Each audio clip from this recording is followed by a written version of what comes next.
మన ఇంట్లో పిల్లలు, పెద్దవాళ్ళు అందరూ ఉంటారు కదా! మనమైతే ఏ వెరైటీస్ అయినా తింటాము. ఏదైనా అడ్జస్ట్ అయిపోతాము.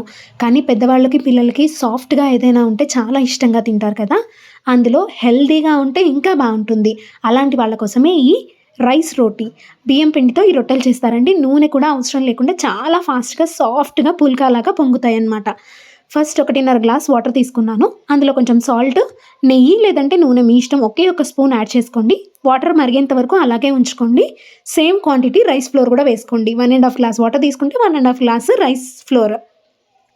నీళ్ళు బాగా మరిగిన తర్వాత ఈ బియ్యం పిండి కూడా అందులో వేసేసుకొని ఒక్క నిమిషం అలాగే ఉంచేసుకోండి. నీళ్ళంతా అబ్జర్వ్ చేసుకున్న తర్వాత స్టవ్ ఆఫ్ చేసేసుకొని మూత మూసి పెట్టేసుకోండి. ఒక 10 నిమిషాలు అలాగే ఉంచితే సాఫ్ట్‌గా తయారవుతుందండి.